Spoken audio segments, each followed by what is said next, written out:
That's what I pressed. I just got the recording in progress notification. All right, welcome to Women's Field 101, Intro to U9, U11 Virtual Clinic.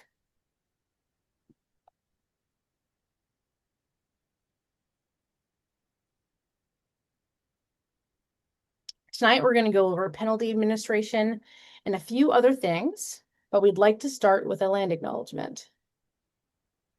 At this time, we would like to give thanks to the Creator for giving us the game of lacrosse. Lacrosse is medicine to the Haudenosaunee, the people of the Longhouse, and we want to thank them for sharing this medicine with the world. We would also like to give thanks to all First Nations, Métis, and Inuit peoples as we all sit in their territories. We say thank you to the Creator for giving us Mother Earth. She then gave us the tree that our sticks are made from. This is the true roots of the medicine we call lacrosse today. So, I will be one of your clinicians tonight. My name is Heather Anderson. I am currently a World Lacrosse Level 1 rated official, and I have been officiating for about 15 years now. And my name is Karina Mahorn. I'm also a World Lacrosse Level 1 rated official, and I've also been refereeing for 15 years. All right, tonight is all about learning U9 and U11 play. We'll review the most important signal, the direction signal.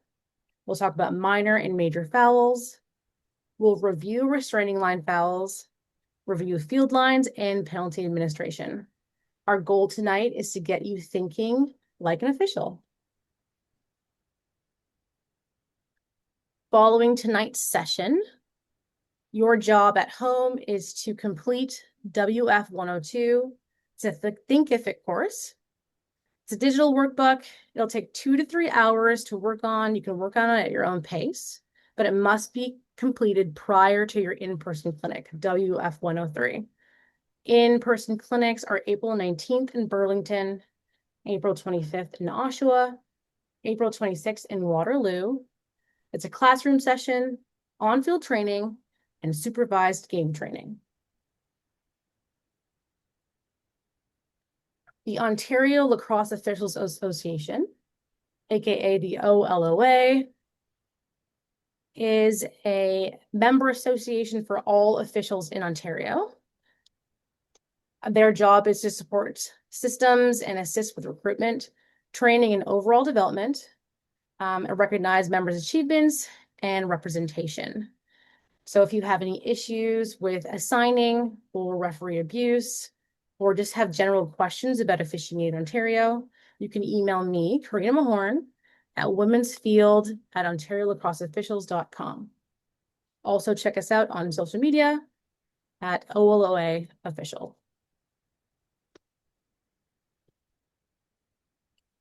So, we have a couple expectations for new officials.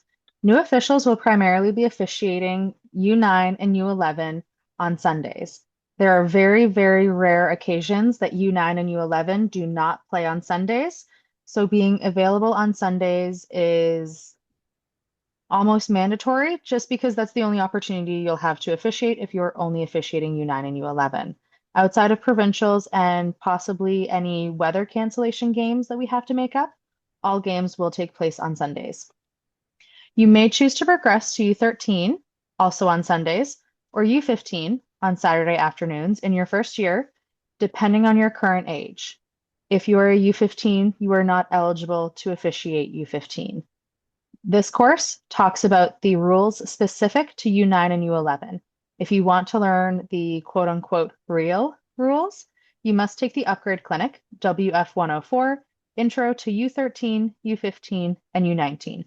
The details will follow. You will have to complete a short quiz after the upgrade clinic and email the confirmation of completion to hannah@officiating@owfl.org.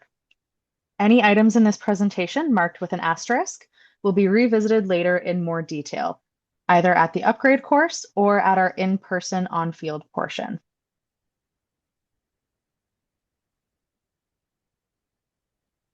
Okay. Our roles as officials is to keep the game safe and fair, allowing you as players to perform at your maximum ability. Fouls occur frequently throughout the game of women's field lacrosse on and off ball. Some fouls result in quick stoppages of play, where the player who was fouled may restart of their own volition. Others require the officials to step in to set up the foul in a specific position on the field, or move the ball and the offending player or players to specific areas of the field. Really dangerous or unsportsmanlike play may also result in stoppages of time and cards being awarded to offending players. Officials play an important role in managing play to keep players safe, keep the game fair, and allow players to play to their greatest potential. So, we would like to go over a couple differences between real women's field lacrosse and what we play in U9 and U11. In real women's field lacrosse, the players use a hard yellow rubber ball. The quarters will be 15 minutes. However, in U15 and U19, we modify to 12.5-minute quarters. The draws start in the air at each quarter, and we have a draw after each goal. There will be 10 players per team in total, 6 attackers and 7 defenders. 7 defenders includes the goalie. We hold 3 players behind the restraining line, and the attack and defense are very similar to basketball. We use zones and person-to-person defense, and we use a scoring area similar to the key, which we call the marking area. In U9 and U11, the under 9s use a soft pink squishy ball, and our U11s now play with a hard yellow rubber ball. We do 4 quarters of 10 minutes. Our draws start in the air at each quarter, but after every goal, the goalies will clear the ball. There are 7 players total, 4 attackers and 4 defenders plus the goalies. We hold 2 players behind the restraining lines, and the attack and defense are similar to basketball as well, with person-to-person defense and a scoring area similar to the key. The women's field game is played on a grass or turf field measuring 60 by 100 meters in length. Women's field is played 10v10 internationally, including goalkeepers. Variations of our game exist at younger levels. Can you compare anything different about the women's field compared to last year? Or compared to any of the other types of lacrosse, including box, men's field, and sixes?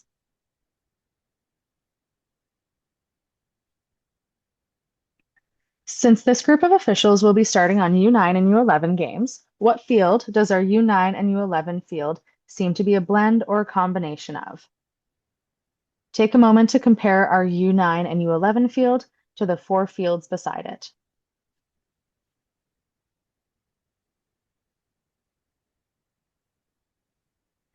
Let's identify field lines. Please take a moment to review the terms and review the numbered slots where they might be appropriate. Most field lines are there to help us as officials organize players when there is a foul or a change in possession.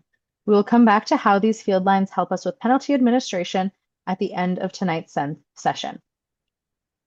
If we were looking to label our field below, we could use number 8 and number 9 for boundaries, number 2 for substitution area, number 4 would be the center circle, the restraining line would be number 1, the goal circle would be number 5, the goal line would be number 11, the goal line extended would be number 7, the hash marks would be number 12, the dots would be number 10, and the parent line would be number 13. Please take a moment to review them again.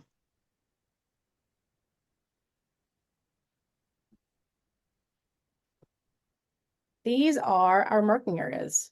It's important to understand the difference between these 3 areas. In green on the left here, we have the 15-meter marking area. That's the entire arc, goal line extended. And in blue is the 11-meter marking area. Please note that the 11-meter marking area includes the pie slices on the side of the fan. The 11 meter is what you see in yellow here on the right. Diagrams are not usually produced to scale. The spacing between all the hashes is 4 meters.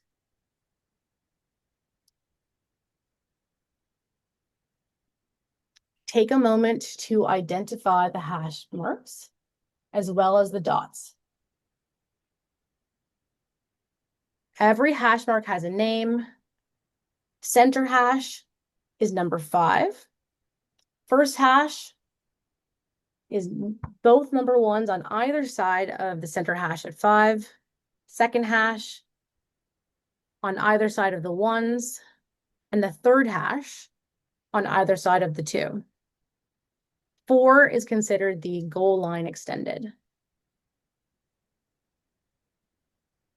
If you recall, we no longer set up free positions on the third hash.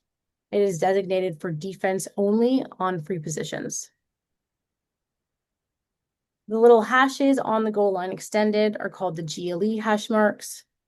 And if you notice either corner of the 11, they're called elbows. Also pay attention to the dots just above the end line. We use them for penalty administration behind the goal as well.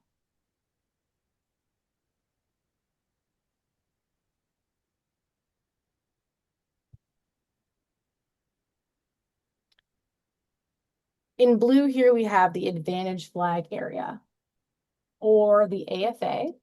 It's important for 2 reasons. In U9 and U11, players are permitted to make contact with each other in the area so long as they do not foul. Defenders may only crash on body within the area only in U9 and U11. Officials may use their flag on certain fouls that occur in the zone, hence the name. It is expected that we always wear our flag, but at this age, we don't expect officials to use their flag. Why? Until they better understand the concepts behind the flag. For now, let's understand what this area is called, and that is made up of 3 distinct zones. If you recall, number 1 is the 11-meter marking area, 2 is the goal circle, and the area behind the 15-meter marking area is also included in the advantage flag area.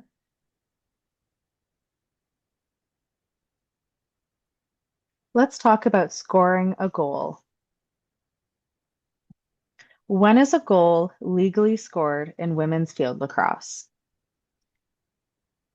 In women's field lacrosse, we go by Rule 11A2. A goal is scored when the whole ball passes completely over the goal line, between the goalposts, and under the crossbar from above the goal line extended. The ball having been shot or propelled from an attack player's legal cross or from a defensive player's cross or body. Now we're going to go over the direction signal. Signals are very important when communicating plays on the field. They often mimic the action of the foul that occurred. We're going to verbalize each foul and give the signal direction. We almost always show our direction signal first, and then the signal for the foul. Players and coaches and spectators need to know who gets the ball right after the whistle is blown, so we use our direction signal first. There are times that you will blow your whistle for instances that are not a foul. Most common are on boundary balls. You'll bring the ball in 2 meters into restart play. Ball carrier gets 1 meter of clear space. You might notice players picking up the ground ball outside of the boundary and running it in. Stop them, bring them in 2 meters from the boundary, and let them self-start from there. When the ball goes out of bounds on a shot, verbalize shot. The player closest to the ball, when it goes out of bounds, gets the ball.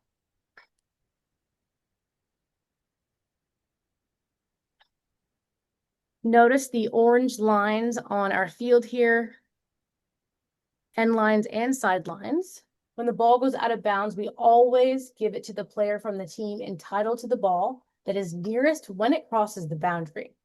Which team gets the ball depends on a few different things, but one constant is that play will always restart 2 meters in from the boundary where the ball crossed. What is a shot? Was it a shot, rather? Yes, officials closest to end line yell shot. Closest player from either team gets the ball. If it's not a shot, it's a change of possession. The team who did not send the ball out of bounds gets possession.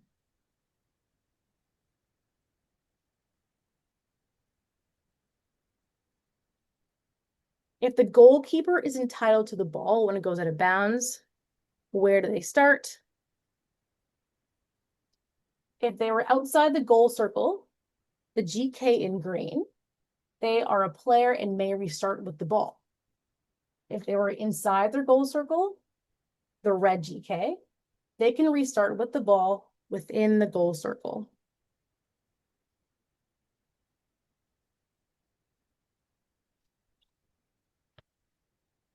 Change of direction instances in U9 and U11 include boundaries, so turnovers on the sideline, and the end line boundaries, turnovers over a shot.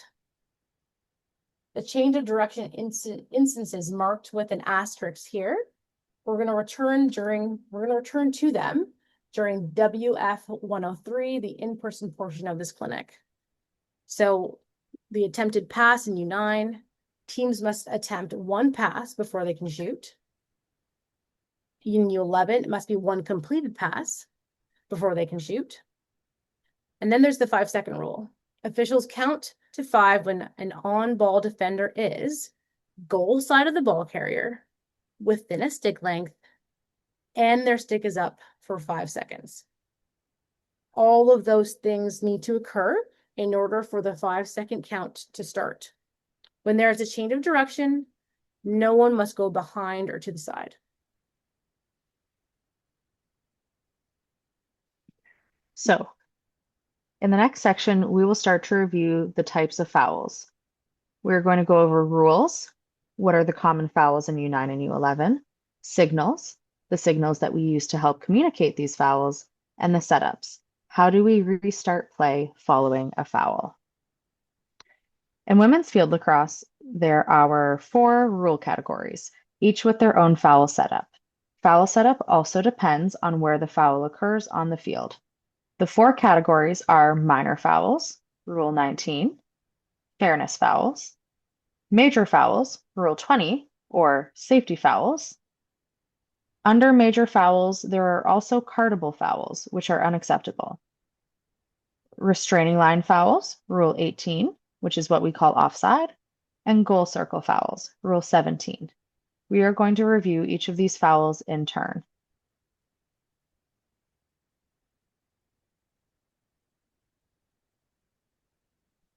Starting with minor fouls, recall that they are generally about fairness. When someone commits a minor foul, they will move 4 meters to the side. Common U9 and U11 minor fouls include illegal equipment. Players are not allowed to tape their jewelry unless it's religious jewelry. Illegal draw, so not drawing legally. They might go before the whistle or not draw up first. Thrown sticks, players may not throw their stick. Or legal substitution, too many players on the field. Early entry on the draw, players around the center circle enter the circle early. Or handball. Only goalies can pick up or touch the ball with their hands in the goal circle. If you recall, body ball no longer exists. It is now legal. Goalkeepers can also score, but it might be a little difficult for a U9, U11 goalie to score, and we'll go over that a little bit later.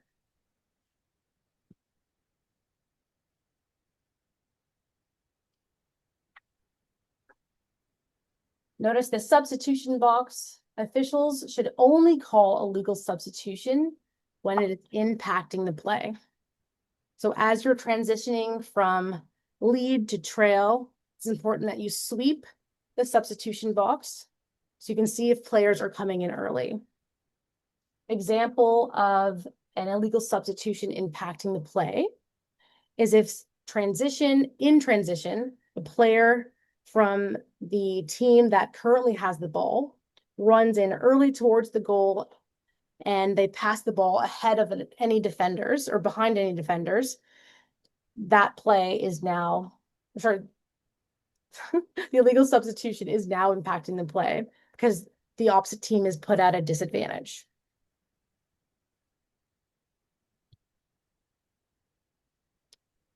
Take a look at the span and each area on the field here. This is our setup during our modified draws in U9, U11. Goalies must remain in the goal circle during the draw. At all other times, goalies may not cross the center line. If you recall, I said it might be a little bit difficult for goalies to score in this game. Players in U9 and U11 must have it completed or attempted pass in their attacking zone in order to go shoot, in order to go to goal. But if goalies can't pass the center line, it's not possible for them to score. Player positioning on the draw, all 3 players on the goal circle, all other players need to be inside or below either 11-meter marking area. There's no possession required. All players are released on the whistle.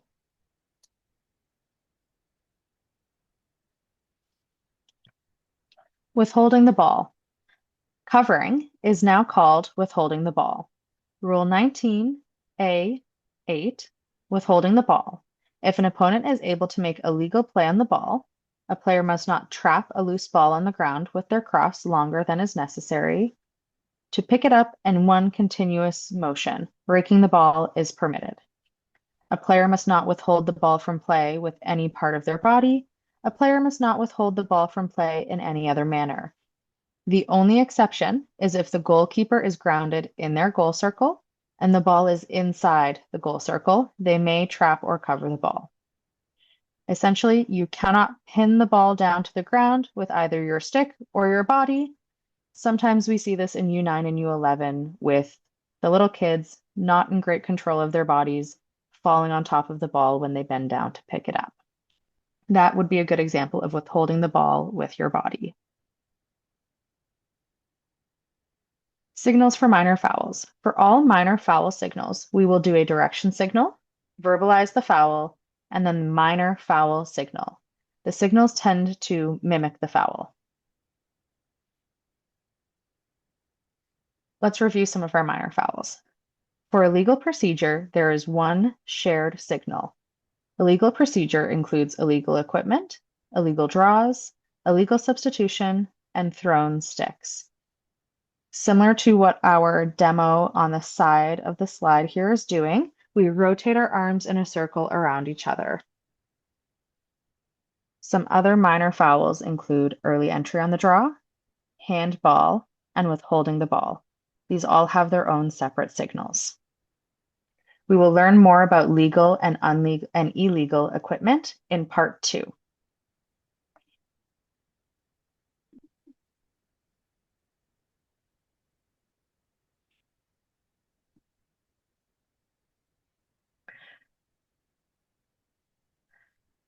No jewelry, no taping jewelry is allowed. Religious jewelry can be taped. It must be taped. However, no other jewelry may be taped.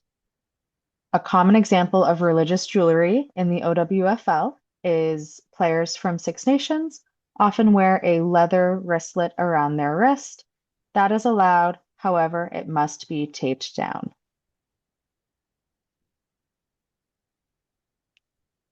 For illegal draws, players must draw legally for the draw to be fair. Draw setup and legal versus illegal draws will be reviewed in greater detail during WF103, our in-person training session.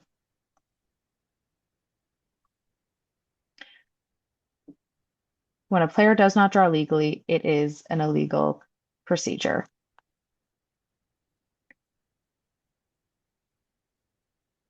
Illegal substitution. Illegally substituting could be either a player entering the field before their substitute has ran off. It could also be a player going onto the field while they have a card, leading to too many men on the field.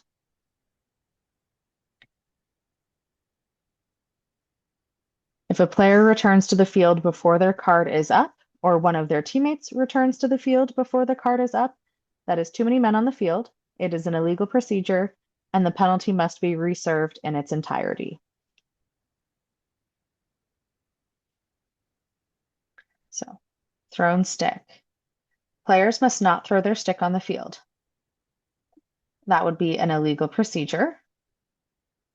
What would happen if a player threw their stick at someone?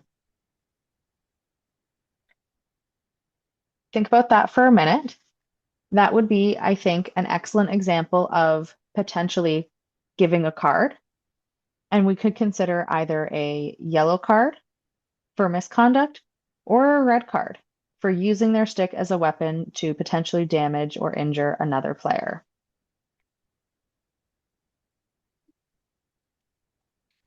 Withholding the ball. Distinguish between this foul when it is stopping an opponent from playing the ball or when no opponent is close enough to play the ball anyways. Withholding the ball is not always inherently a foul. If they are not stopping another player from playing the ball, it will not be a foul.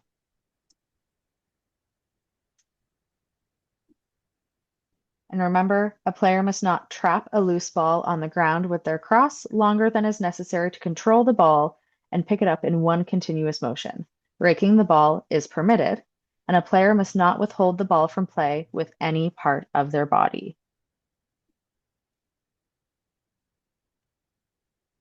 So, handball. Only goalies can pick up the ball or touch the ball with their hands within the goal circle. Players may not use their hands to play the ball anywhere on the field.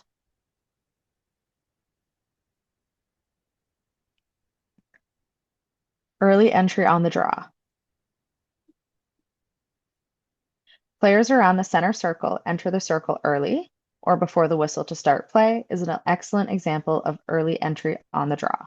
The signal for this, in our demonstration here to the side, is to point at the line and signal the direction.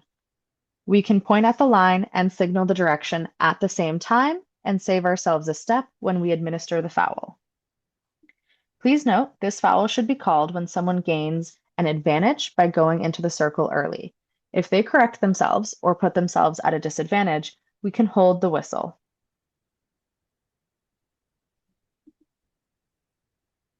Can you think of any minor fouls that we missed? Take a moment, think about it. Empty stick check and held stick check are two minor fouls in real lacrosse that we didn't go over. But in U9 and U11, these are considered major fouls because stick checking is not permitted at these levels of play. Note, empty stick checking on loose ground balls is now legal in U13 and above. Major fouls. If minor fouls are about fairness, then major fouls are about safety. When someone commits a major foul, they will move 4 meters behind the ball. The modified OWFL major fouls in U9 and U11 are stick checking. Any stick-to-stick checks, contacts are not permitted. Incidental is okay, and that's when you're using your discretion. All stick checking is a major foul. Body-to-body contact outside the advantage flag area. Incidental contact is okay. Again, you're using your discretion. Stick-to-stick contact or stick-to-body contact outside the advantage flag area.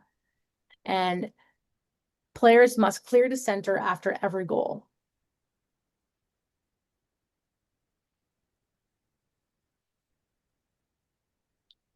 Regular major fouls that apply to all age groups include dangerous check, so checks towards the body or across the body, illegal contact, which is a push or detain.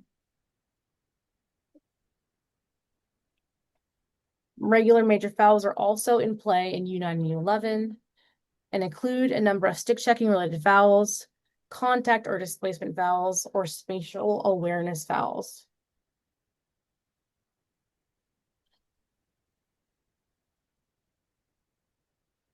Stick-related fouls include hooking, using the webbed area of your stick to catch the bottom of an opponent's shaft. An illegal cradle, protecting your stick by placing it too close to your own head in the sphere. This does not allow for an opponent to check safely. Common in U9 and U11 is players bringing their stick directly to their chest and running with the stick against their chest. That is an illegal cradle because players are protecting the stick too close to their body, and players are not allowed to check the stick safely. We do have a video here that is you're able to watch, but you can always go to the OWFL officiating YouTube channel to watch videos breaking down major and minor fouls. Other major fouls include across the body, reaching through the sphere, around, or literally across the body to make a stick check. Or detain, using your stick to slow someone down outside of your own body. Generally, we want players to play defense with their sticks straight up and down. And if they want to make contact with their stick inside the advantage flag area, their sticks need to be straight up and down, and they need to be on the stick side. Some other stick-related fouls include stick checking, which is not permitted at U9 and U11 levels of play whatsoever, and a held stick check, which is holding a stick down and not releasing the check. Held stick checks will always be illegal because at U9 and U11, they should not be checking either way. Please recall that a held stick check is a minor foul in levels U13 and above. And an empty stick check is not a foul in U13 and above, where stick checking is legal.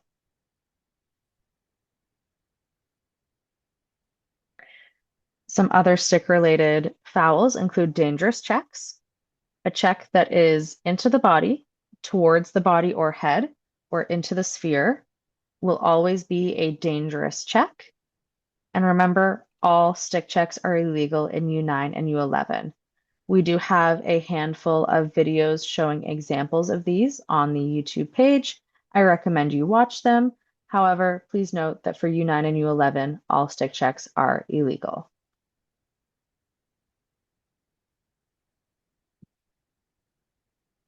Other stick-related major fouls include check to the head. An intended stick check may not make contact with the ball carrier's head. You won't see this too often in U9 and U11. If you do, it's generally incidental contact. And again, you're using your discretion. But if a stick makes contact with a player's head, it's an immediate whistle.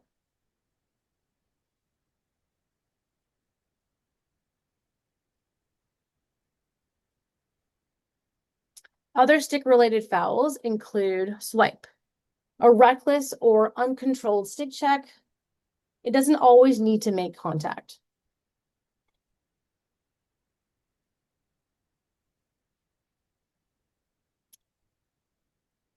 Other stick-related fouls include dangerous follow-through, a stick making contact with a defender on a shot or on a pass.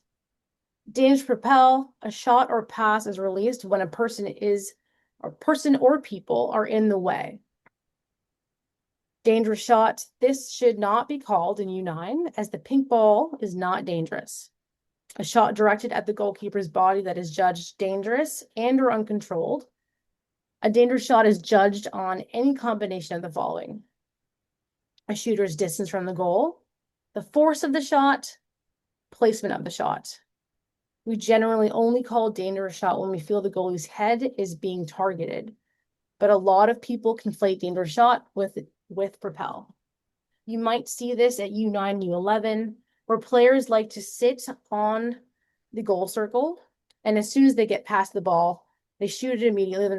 They're without any regard of where they're shooting, and often it will hit the goalie's head. So again, you're judging the shooter's distance from the goal, the force of the shot, and the placement of the shot. We'll watch a brief video about dangerous fall through.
In general, it is the shooter's job to make sure that the space in front of them where they're shooting is clear and they're not following through onto anybody.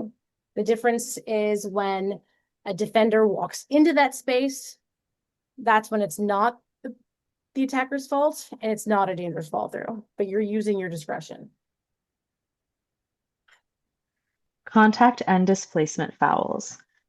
We have illegal contact, which is pushing with the body and or stick, warding, the ball carrier pushes off, and trips. Trips do not have to be intentional. Whether intentional or unintentional, a trip is a major foul. Please note the word displacement in these fouls because we are actively displacing the other player. For this slide, we also have another YouTube video as well, just so we can get some on-field examples of what this displacement looks like.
I'd like everyone to remember that the key word is displacement for all of those examples. Moving on to more contact and displacement fouls, we have a block. A pick made outside of the visual field of an opponent, and the visual field is defined as 180 degrees from the defender's nose. The picture in this example is of a legal pick because the player in white is within the visual field of the player in gray.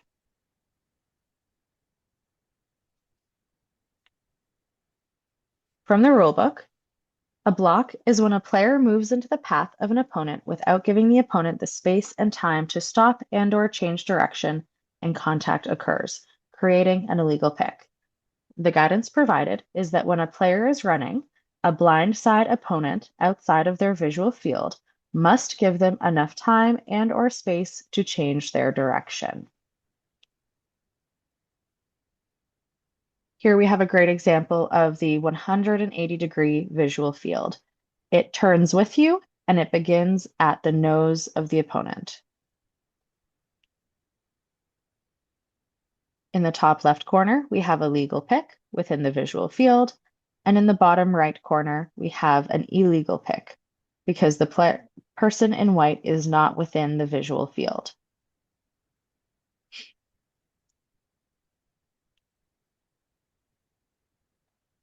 Other major fouls include spatial fouls, 3 seconds when a player is remaining in the marking area without marking an opponent for 3 seconds or more, affecting the attacking team's ability to drive to goal. Shooting space, illegally blocking the space between the shooter and the goal so they are unable to take a safe shot on net. What you'll commonly see in U9 and U11 is players kind of standing around in the fan, not knowing who to cover. I think it's important to give them little reminders, say, hey, mark up, find a check. I think it's really important at that age, and they value that kind of feedback. We'll return to 3 seconds and shooting space in more depth in WF 103 in the in-person portion of our clinic.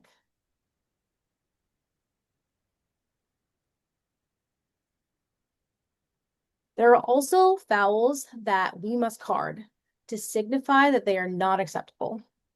Players or teams serve these penalties off of the field. Those listed in orange are mandatory cards, and they must be carded every single time. Those listed in white are discretionary cards. Officials must apply their own discretion. So check to the head, which we briefly went over already. A stick check may not make contact with the ball carrier's head.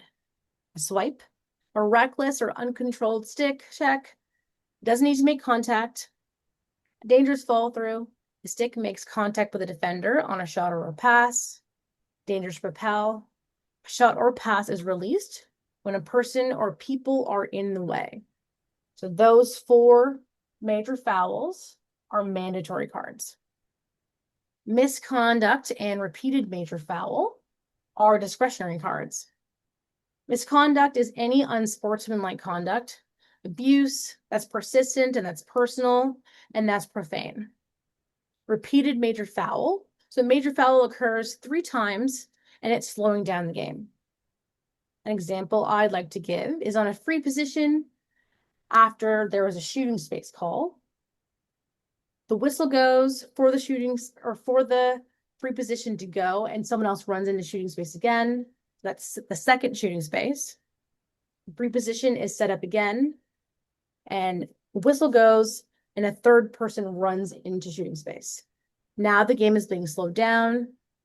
There's been a major foul more than or 3 times, and a repeated major foul card can be awarded. Also common, major fouls that are dangerous can be upgraded to a card. Common example is illegal contact when a cross-checking motion is used aggressively against an opponent. We saw a few of those in the video that we watched. And again, anything that's in an asterisk will be gone over in more detail in the in-person clinic. Women's field uses 2 cards. Yellow card is a 2-minute foul. And that's awarded when you're given your first card. Yellow red, it's a 5-minute foul and any player's second card, which warrants an expulsion from the game. A red card is 10-minute foul. So any misconduct that you deem reprehensible can be the first or second called, and that will expel a player from the game. Teams must play down for the entire duration of the card. It is non-releasable. If the card is awarded to a member of the bench staff, the team plays down, not a specific player. Normally, the player closest to the bench will sit for the duration of the card. We will review how to award a card during WF 103 in person. So, in the OWFL in 2025, we introduced a new card, a purple card. This applies specifically to spectator behavior. The first step is a warning only. The official may choose to inform spectators of their poor behavior. The second step is a purple card. The spectator's team is penalized for 2 minutes. And the third step is a purple and red card. The spectator's team is penalized for 2 minutes and the spectator is expelled. There is a couple important things to note with this policy.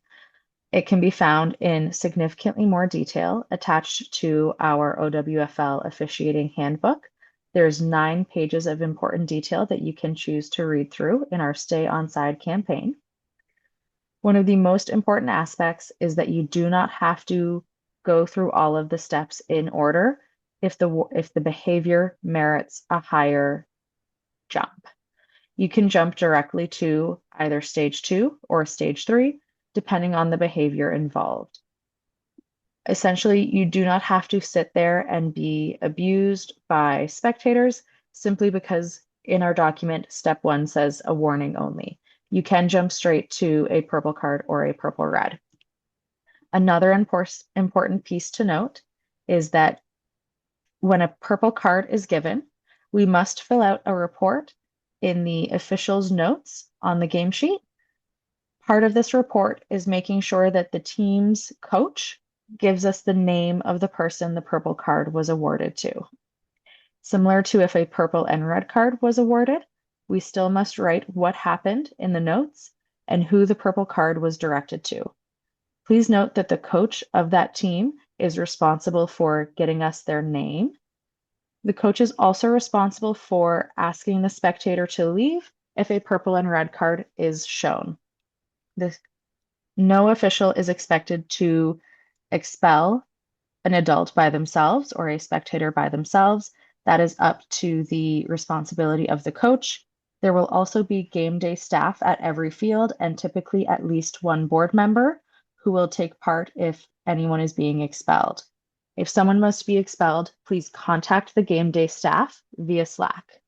Something important to note for U9 and U11 is that in most games, there will be a mentor present on the field with you.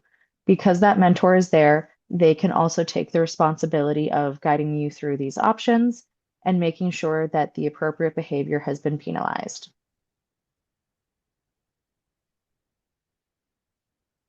Moving on to restraining line fouls. Recall which line is the restraining line in U9 and U11. How is this different than a regular women's lacrosse field? And how many players from each team should be on the field at once? 7 players, 6 runners, 2D, 2 mid, 2 attackers, and a goalie.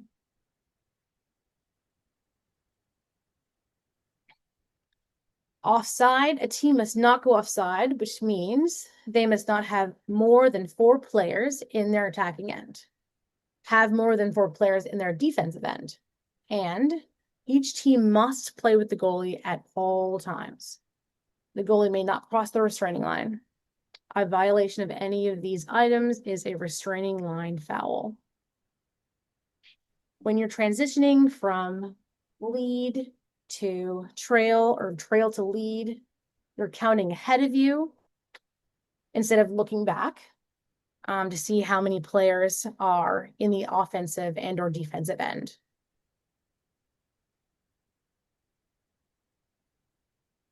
All right, take a moment here. Notice whether or not yellow or blue is offside.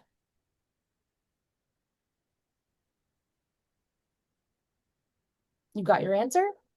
Both teams are onside. Both teams are playing with goalkeepers. In the yellow attacking end or defensive end, there's 4 defenders, 1 goalie, and then 4 blue attackers, and then 2 from either team on behind the restraining line. Take another moment here and decide whether or not either blue or yellow is offside.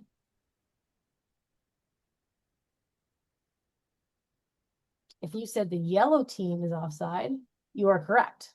There is a yellow attacker in the defensive end. It does not matter who is in possession of the ball. The defense or the offense can be considered offside. When the defensive team is offside, hold your whistle and ensure a goal is done imminent before blowing the offside. So imminent meaning they've completed a pass or attempted a pass and are able to go to goal and are inside the 11-meter marking area. Now check this one out. Is either blue or yellow offside?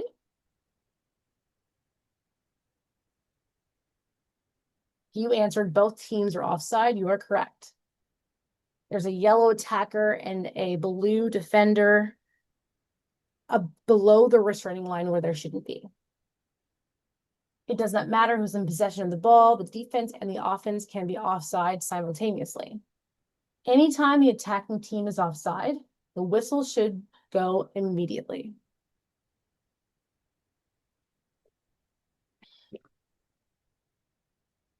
This is our last one. Take a moment. Decide whether or not blue or yellow is offside.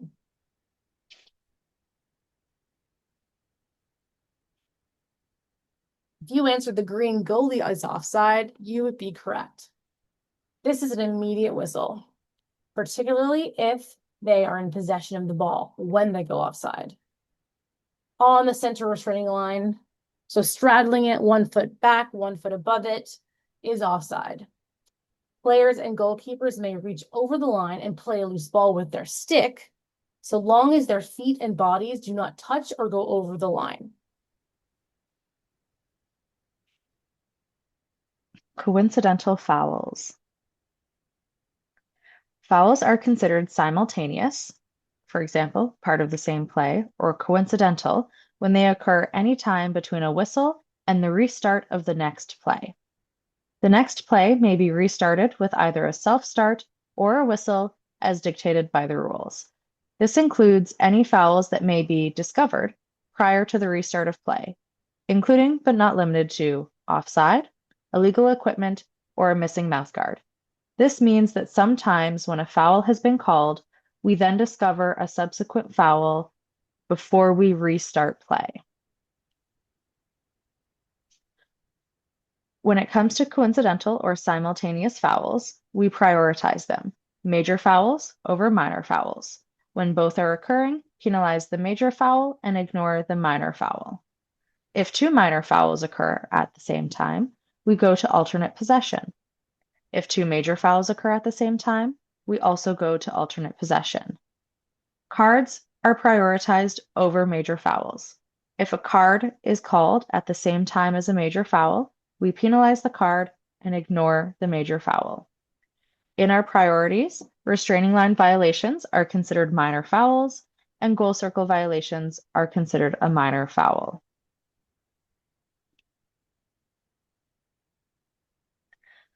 Alternate possession. How do we track alternate possession?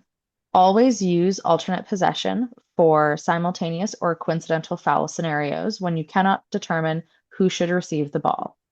Who has the first AP is determined during the coin toss in the pre-game responsibilities.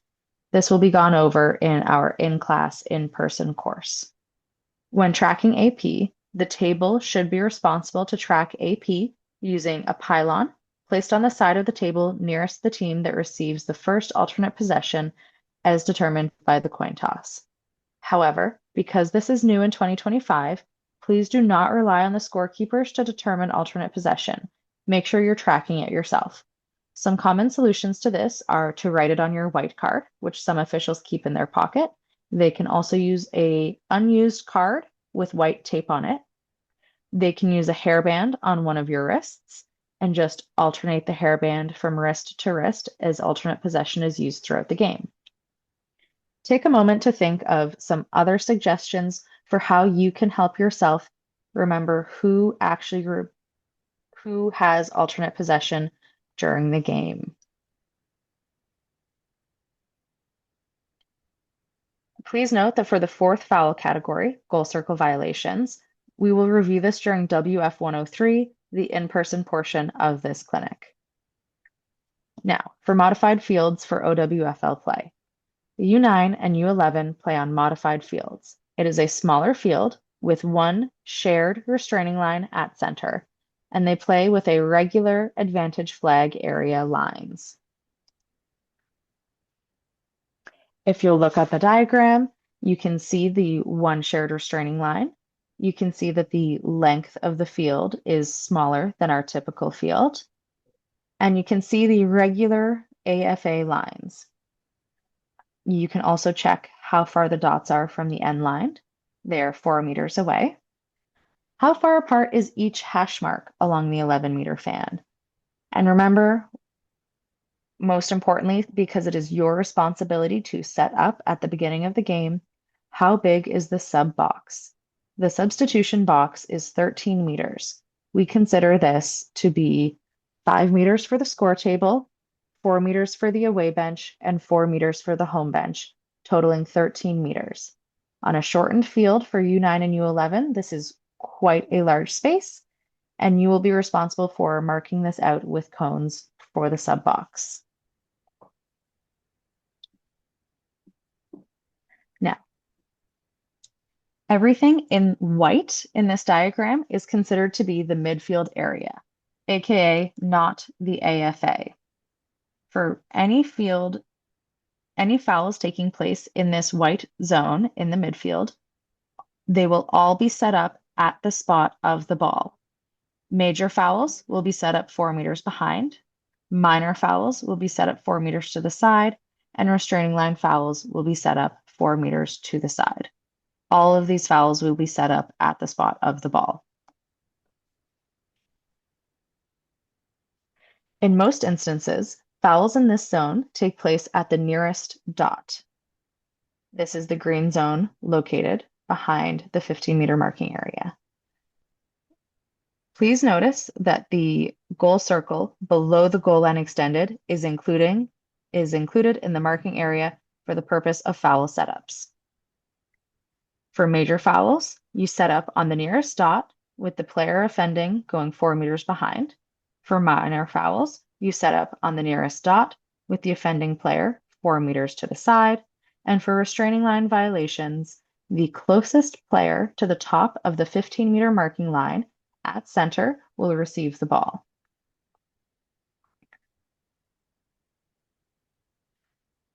Again, we have our diagrams for areas of the field for our 15-meter marking area in green, our 11-meter marking area in blue, and our 11-meter fan in yellow. It is very important to understand the difference between these three areas. And please note the difference between the 11-meter marking area and the 11-meter fan. So, minor fouls in the marking area. Anywhere in green is considered to be within the 15-meter marking area. Please note that this includes the goal circle above the goal line extended. For minor fouls, the ball will be placed on the nearest spot along the 15-meter line. The offender will go 4 meters to the side. All other players will go 4 meters away in all directions. For restraining line violations, the ball will be given to the closest player to the top of the 15-meter marking line at center. The closest opponent will go 4 meters to the side, and all others will go 4 meters away in all directions.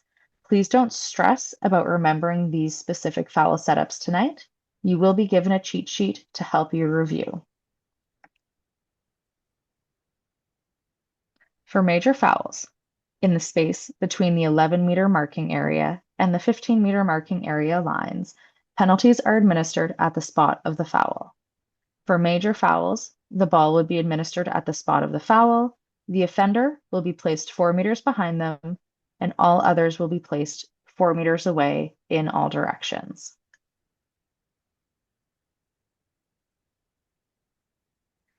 For major fouls within the 11-meter marking area, penalties will be administered at the nearest hash. Please recall that the third hash is only used to set up defensive players. For any major fouls, the ball will be placed at the nearest hash. The offender will be placed 4 meters behind, and all others must clear the entire 11-meter marking area, as well as 4 meters of space around the ball. So please note, any major fouls within the blue 11-meter marking area will be set up with all players clearing the entire blue 11-meter marking area.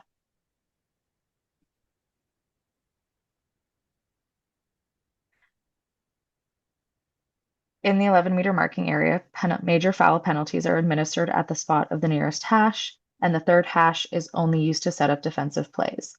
So if the foul happens within the 11-meter marking area, but not within the 11-meter fan, in that pie-shaped space between the two, the closest hash will actually be the second hash, because that is the closest hash that we are actually able to set up defense. We are able to set up fouls for administration. The ball will be placed at that second hash. The offender will be placed 4 meters behind, and all others must clear the 11-meter marking area and the 4 meters of space around the ball.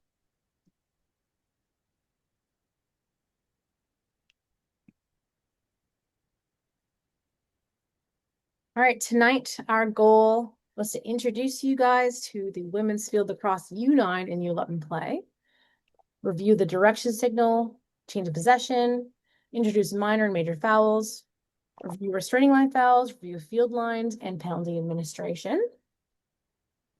We hope you enjoyed this presentation, and we will see you in WF 103, the in-person clinic.